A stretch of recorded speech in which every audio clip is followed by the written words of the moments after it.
레위 사람들이 하나님께 기도를 올려 드렸습니다. 그리고 나서 유다 백성들이 하나님께 이제 언약을 했습니다. 그리고 언약을 한 그 문서를 임봉하고 임봉한 자들의 이름을 이제 기록해였는데요. 1절부터 27절 우리가 다 읽지는 않았는데 1절부터 27절까지는 그 명단이 나옵니다. 이 명단들은 이 당시에 유다 백성들의 지도자들입니다. 그리고 이제 28절부터는 그 안 백성들도 하나님 앞에 사역했다라는 내용이 나옵니다. 28절을 볼 텐데요.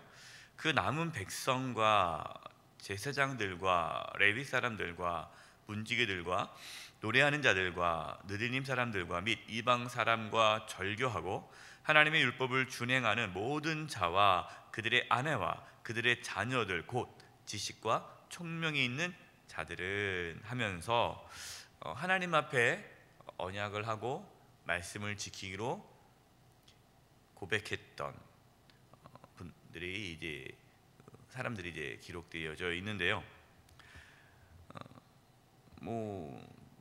대표자들만 하나님 앞에 이렇게 사역한 것이 아니라 모든 백성들입니다. 모든 백성들, 그 아내와 자녀들까지도 하나님 앞에 언약을 하고 이제 사역을 했습니다.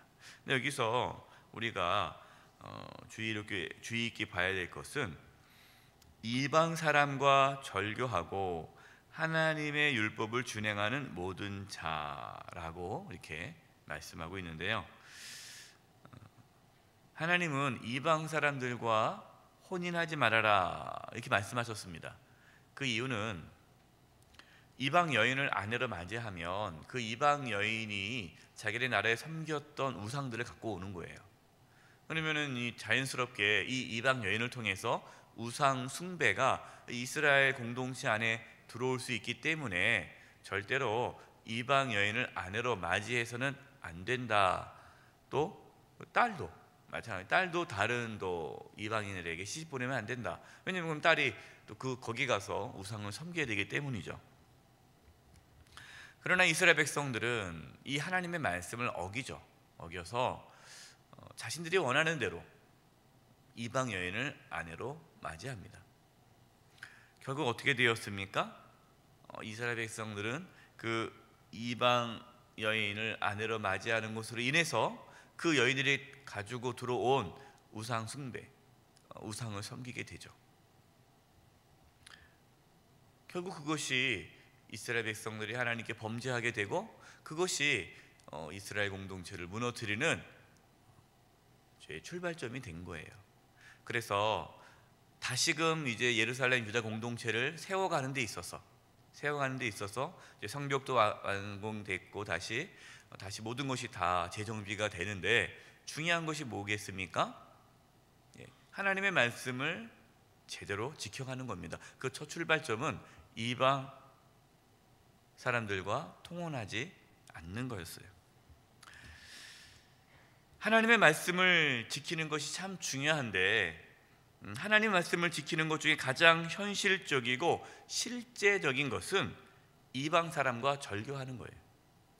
이것이 가장 실제적이고 중요한 거였습니다. 여러분 이 말씀을 오해하면 안 돼요. 이 말씀 오해해서 이제 우리도 이방 사람들, 그러니까 예수님 믿지 않은 사람들과 절교해야 되는구나.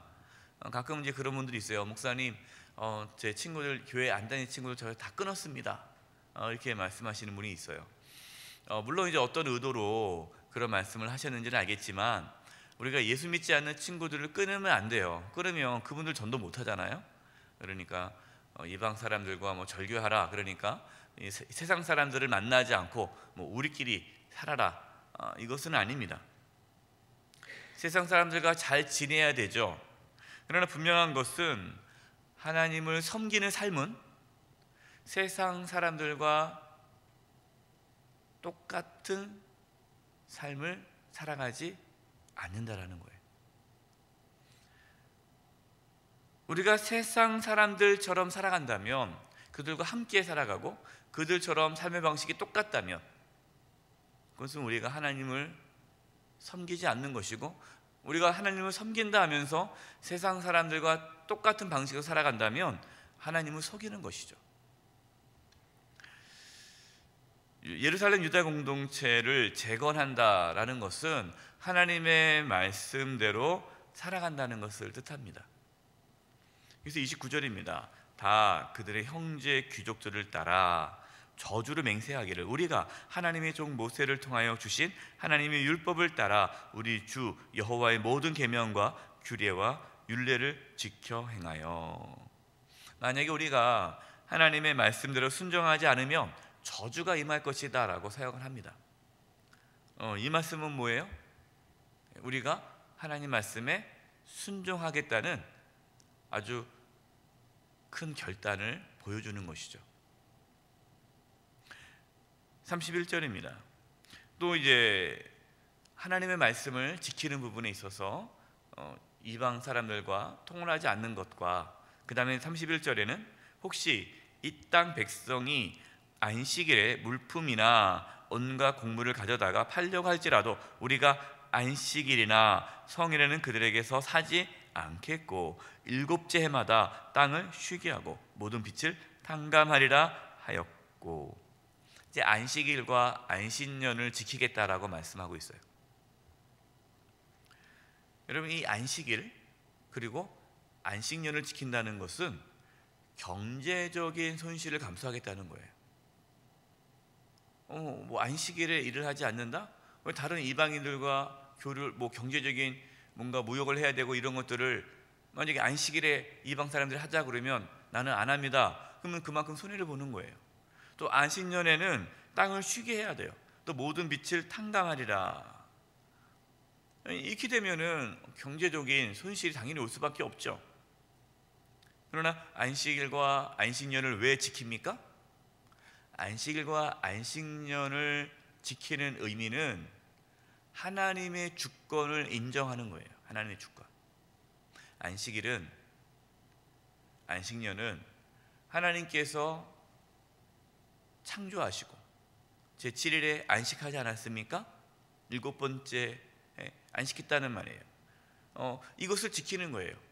이것을 지킨다는 것은 하나님께서 우리의 창조주가 되신다는 겁니다. 그 말은 하나님은 우리를 만드신 분이고, 하나님은 우리의 주인이시고, 우리는 하나님의 말씀에 순종하는 자다라는 것을 고백하는 것이 안식일과 안식년을 지키는 거예요.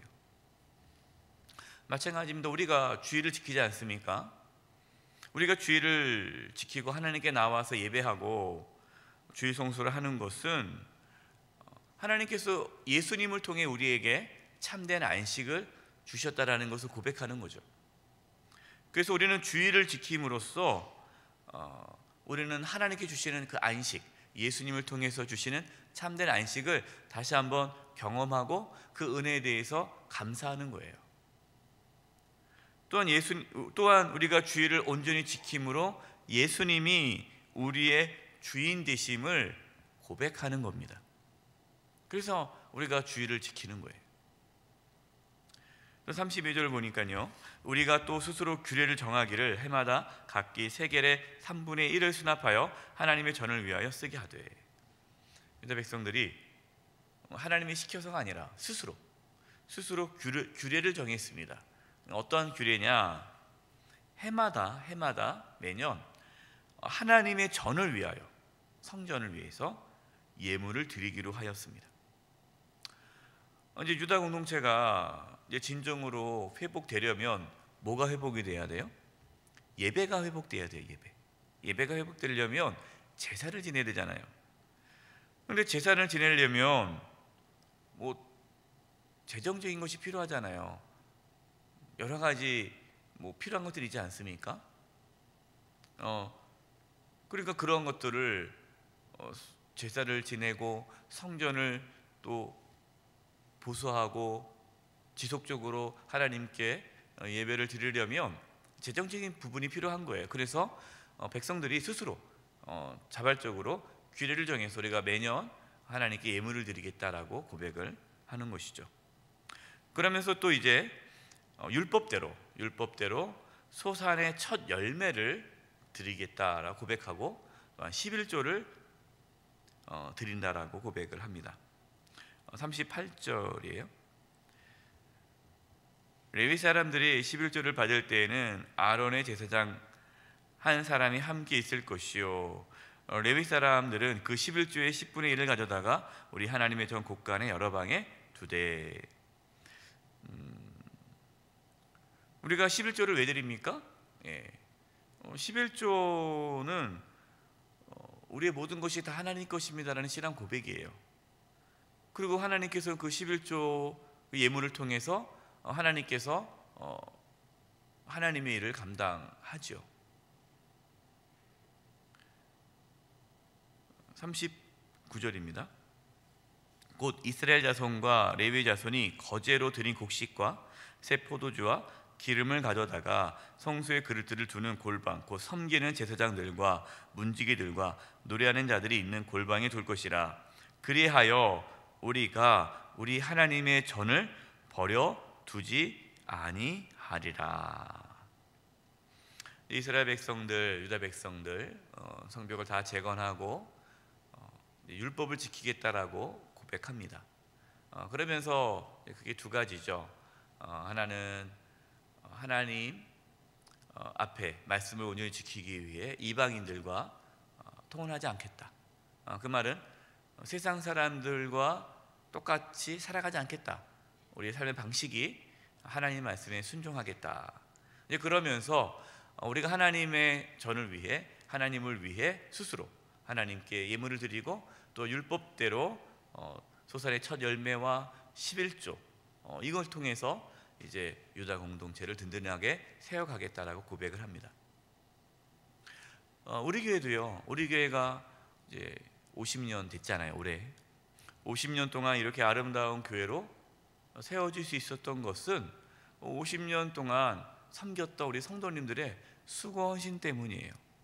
성도님들이 또 교회를 위해서, 주의 몸된 교회를 위해서 헌신하고 또 예물을 드리고 온전한 11조와 주의 성소와 이렇게 충성스럽게 사명 감당했기 때문에 우리 교회가 이렇게 아름다운 교회로 설 수 있었던 것입니다. 끝까지 저와 여러분 함께 주를 위해서 수고 헌신 통해 우리 교회가 끝까지 든든히 세워져 가는 은혜가 있기를 간절히 축원드립니다. 기도하겠습니다. 하나님, 예루살렘 유다 공동체가 하나님의 말씀으로 든든히 세워져 가듯이 저희 영수의 교회도 하나님 말씀 안에서 든든히 세워져 가기를 원합니다. 우리 모든 성도님들 하나님께서 붙잡아 주셔서 하나님 앞에 서약하고 하나님 말씀에 순종하기를 고백하고 또 삶 속에서 실제로 그렇게 살아감으로 하나님의 나라를 세워가는 은혜가 있게 하여 주시옵소서. 예수님의 이름으로 기도드립니다. 아멘.